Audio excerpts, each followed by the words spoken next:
Welcome to Suman TV. నేను మీ Suman TV Nag. Fun bucket Bhargav 20 ఏళ్ల జైలు శిక్ష. జరిగినటువంటి ఇన్సిడెంట్ ఏంటి, దాని వెనక ఎలాంటి కారణాల వల్ల ఆ విధంగా జైలు పాలవ్వాల్సి వచ్చింది, ఎలాంటి బిహేవియర్ వల్ల అతను అక్కడ దాకా తీసుకొచ్చుకున్నాడు అనేది ఈరోజు మనతో పాటు ఎమోషనల్ హెల్త్ కోచ్ షఫీ గారు ఉన్నారు. అది వారి మాటలో అడిగి తెలుసుకుందాం. Hello sir. హలో నాగరాజు గారు. ఫన్ బకెట్ భార్గవ్ 20 ఏళ్ల జైలు శిక్ష అంటే ఒక మనిషి జీవితం మొత్తం లాస్ అయినట్లని చెప్పడంలో ఏమాత్రం డౌట్ లేదు సార్. అవును. జరిగింది ఒకసారి మాట్లాడుకుందాము. ఎందుకంటే ప్రతి ఒక్కరికి కూడా ఇలాంటిది ఒక గుణపాఠం ఇవాళ రోజున. అవును. మీలాంటి స్పీకర్స్కి మాత్రమే తెలుసు ఒక మనిషి అలా ఎందుకు తయారైపోతాడు, అక్కడ దాకా ఎందుకు వెళ్ళిపోతూ ఉంటుంది. ఈయన గత చరిత్రకు సంబంధించినటువంటి పూర్తి వివరాలు ఏంటి, ఏం జరిగింది సార్ అసలు? చూడు నాగరాజు గారు, ఇక్కడ ఒక్క మాట చెప్తాను. ఫన్ బకెట్ అంటే ప్రజల్ని నవ్వించడం తప్పు కాదు, నవ్వించాలి. కానీ మన జీవితం నవ్వులు పాలు అవ్వకూడదు అని చెప్పడానికి బెస్ట్ ఎగ్జాంపుల్ ఈ భార్గవ్ అని చెప్పాలి. ఈరోజు భార్గవ్ లాంటి స్థితిలో అనేక లక్షల మంది సమాజంలో ఉన్నారు. కొంతమంది పట్టుబడ్డారు, కొంతమంది పట్టుబడలేదు, కొంతమంది నిరూపణ అయింది, కొంతమంది నిరూపణ అవ్వలేదు. అది వేరే విషయం. ఇది అందరికీ హెచ్చరిక అని చెప్తాను నేను. ఎందుకంటే తప్పు చేసే ప్రతి ఒక్కడు కూడా అప్రమత్తంగా మారాల్సినటువంటి సమయము, సందర్భం ఇది. అయితే అసలు ఈ భార్గవ్కి ఈ దుస్థితి, ఈ సిచ్యువేషన్ ఎందుకు వచ్చింది? 20 సంవత్సరాలంటే చాలా కఠినమైనటువంటి శిక్ష. అది కూడాను. ఇంకా కెరీర్ ఏమైనా మిగిలిందంటే జీరో, ఇంకేం లేదు, కెరీర్ ఏం లేదు. ఇంకా 20 సంవత్సరాల తర్వాత ఇంకేం మిగిలి ఉంటుంది చెప్పండి? ఇంకా జీవితం ఏముందంటే ఇంకా కంప్లీట్గా శూన్యం అయిపోయింది. ఇంకేం లేదు, కెరీర్ అనేది ముగిసిపోయిందని చెప్పాలి. అసలు ఇంత స్థాయికి ఈ తప్పు ఎందుకు చేశాడు? ఎప్పుడు కూడా మనము ప్రాబ్లం ఉందంటే నాగరాజు గారు, ఆ ప్రాబ్లమ్ని చూడటం కాదు, దాని రూట్ కాజ్ చూడాలి. ఎక్కడి నుంచి ప్రాబ్లం మొదలైంది, ఎందుకు వచ్చింది, ఈ స్థాయికి తప్పు ఎందుకు చేయాల్సి వచ్చింది? ఇక్కడ చూసుకున్నట్లయితే మొదటి విషయం ఏంటిది? తన ఫ్యామిలీ బ్యాక్గ్రౌండ్ అయినా కానీ రిచ్ కిడ్ ఏం కాదు, హయ్యర్ మిడిల్ క్లాస్ కూడా కాదు. పూర్ వాచ్మెన్గా నాన్న ఉండడము, అమ్మ కూడా పని చేసుకుండడము, ఇద్దరు పని చేస్తుండడము, పూర్ పొజిషన్ నుంచి వచ్చారు. అంటే లైఫ్లో ఎదగాలని ఆలోచన ఉంది. కానీ స్కూలింగ్లో కూడా నెగ్లిజెన్సీగా ఉండడము, ఎడ్యుకేషన్లో ఫెయిల్ అయిపోవడము, అంటే సరైన ఒక కేరింగ్ లేకపోవడము, ఒక మిస్గైడ్ అవ్వడము. అక్కడ నుంచి ఏం చేయాలంటే ఏదోటి చేసి లైఫ్లో సెటిల్ అవ్వాలి. చూసారా, ఏదో ఒకటి చేసి లైఫ్లో సెటిల్ అవ్వాలని చాలా డేంజర్ థాట్ ఇది. ఏది చేయాలో క్లారిటీగా ఉండాలి, అయితే ఏది చేయకూడదో కూడా క్లారిటీ ఉండాలి. ఏదో చేయడం అంటే ఏమన్నా చేయొచ్చు అన్న ఆలోచన. ఇక్కడ తను వేసినటువంటి అడుగుల్లో కొన్ని ఫెయిల్యూర్స్ ఎదుర్కొన్నాడు. మూవీ ఫీల్డ్లోకి రావడము, యాక్టింగ్లోకి రావడము, నిలబడకపోవడము, వెనక్కి వెళ్ళిపోవడము, చివరికి ఎక్కడో దగ్గర క్యారెక్టర్ ఆర్టిస్టులని అందించే విధంగా మూవీస్కి ప్రయత్నం చేయడము, అక్కడ అయినటువంటి పరిచయాలు. ఓవరాల్గా తనకు కావాల్సింది ఏంటంటే, నేను ఎవరిని బ్లఫ్ చేస్తున్నాను అన్నది సెకండరీ, నేనేం చేస్తున్నాను సెకండరీ, నాకు కావాల్సింది నేమ్, ఫేమ్ అండ్ మనీ. ఇది కావాలి అన్న మైండ్ సెట్లోకి మానవుడు ఎప్పుడైతే వచ్చాడో తప్పుల మీద తప్పులు చేసుకుంటూ తను తప్పు చేస్తున్న ఆలోచన మర్చిపోతాడు. అయితే మనిషి ఫేమ్ రావాలి, డబ్బు సంపాదించాలి, పేరు సంపాదించుకోవాలి, కానీ ఏ విధంగా అన్నది ఒక క్లారిటీ ఉండాలి కదా. ఒక క్లారిటీ లేకపోతే మిస్ అయిపోతుంది. అయితే ఇక్కడ ఈరోజు ఇంత పెద్ద శిక్ష పడింది. దీని వెనక మాట్లాడితే కొన్ని వీడియోస్ మనకు అందుబాటులో ఉంటాయి సోషల్ మీడియాలో. భార్గవ్ వాళ్ళ ఫ్రెండ్స్ మాట్లాడుతున్నారు. ఎవరు ఇప్పుడు ఇతను ఎప్పుడైతే వీడియోస్ తయారు చేసి మార్కెట్లోకి వచ్చాడో, టిక్ టాక్ వీడియోస్ చేశాడో, ఇతను కొంతమంది టీంని ఫామ్ చేసుకున్నాడు, కొంతమంది ఫ్రెండ్స్ని ఫామ్ చేసుకున్నాడు. అయితే మంచిగా టీం ఫామ్ అయిపోయిన తర్వాత దాంట్లో నుంచి ముఖ్యమైన వ్యక్తుల్ని తీసేయడం జరిగింది టీంలోంచి. నువ్వు ఈ ప్లాట్ఫామ్లో వద్దు, వెళ్ళిపోమని చెప్పేసి. ఒక వ్యక్తిని తీసేస్తే ఒక వ్యక్తితో సమస్య ఉందనుకోవాలి. ఒక వ్యక్తినే కాకుండా టీంని తీసేయడం జరిగింది. వాళ్ళు చెప్తున్న విషయం ఏంటంటే, మేము ఎందుకు తనతో లేము అంటే మమ్మల్ని తనే తీసేశాడు, వద్దని వెళ్ళి పంపించేశాడు, తను బిహేవియర్ మాకు కూడా నచ్చలేదు, ఈగోయిస్టిక్గా ఉన్నాడు, అటిట్యూడ్గా బిహేవ్ చేస్తున్నాడు మొదటిది. అయితే మాకు కూడా నచ్చలేదు తన బిహేవియరు, తను మాటికి కొత్త వాళ్ళని ఇన్వాల్వ్ చేసుకోవడము, వాళ్ళతో అమ్మాయిలతో కానీ అబ్బాయిలతో కానీ తన యొక్క బిహేవియర్ కూడా మాకు నచ్చలేదని చెప్పేసి అండర్లైన్ చేస్తున్నాడు. అంటే చాలా విషయాలు ఓపెన్గా మాట్లాడకపోవచ్చు, కానీ మనకు అర్థమవుతున్న విషయం ఏంటంటే, ఒక వ్యక్తికి ఒక పేరు వచ్చిన తర్వాత, కొంచెం డబ్బు వచ్చిన తర్వాత అతనిలో ఈగో వచ్చింది.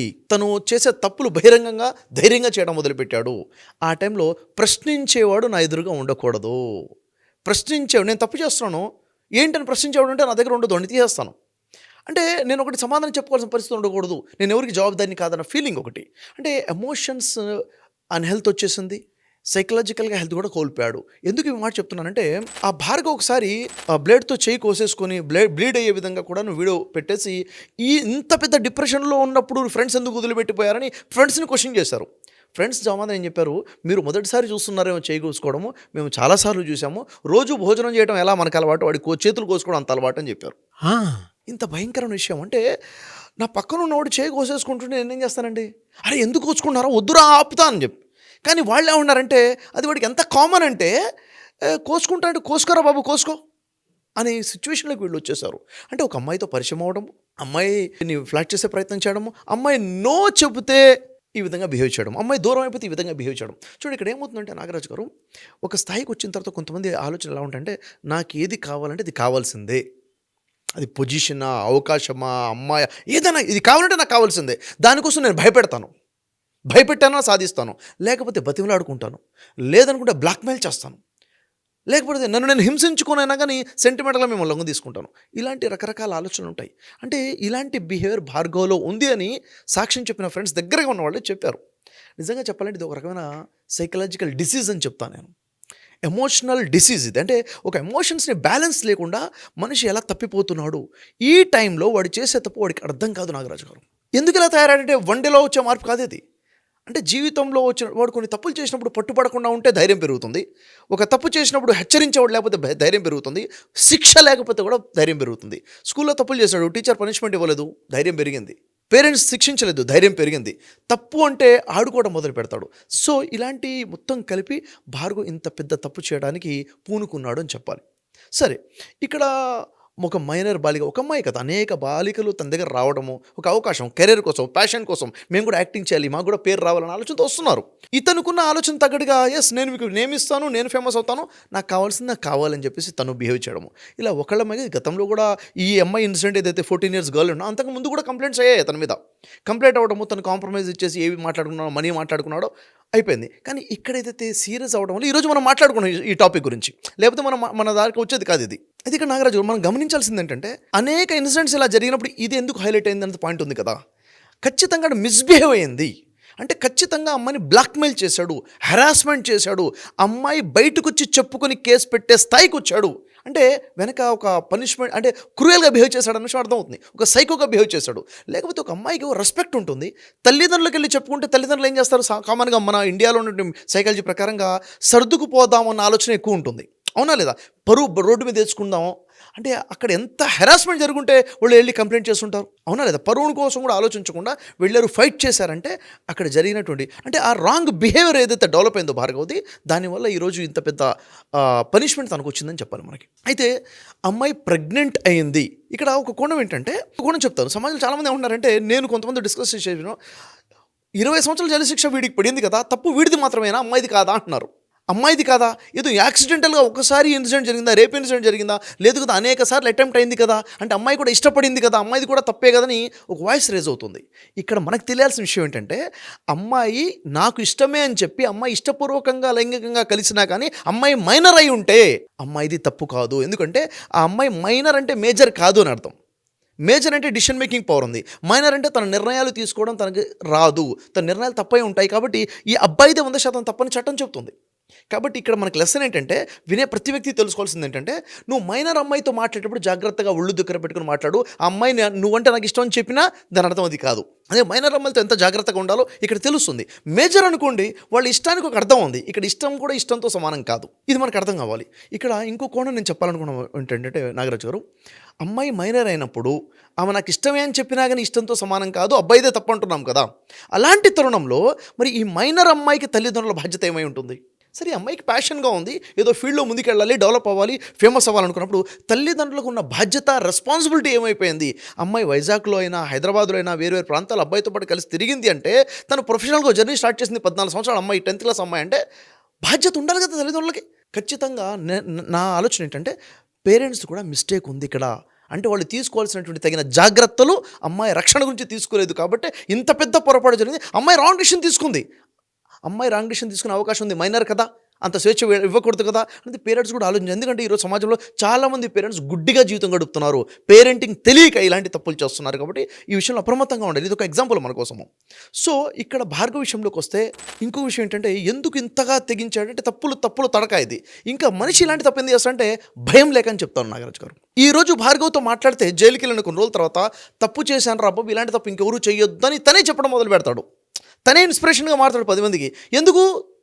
అక్కడ ఉన్న భయం తెలిసింది. ఆ జైలు శిక్ష కాదు, కఠినమైన శిక్షలు అక్కడ. మరి జైల్లో శిక్షల్లో కూడా రకరకాల శిక్షలు ఉన్నాయి కదా.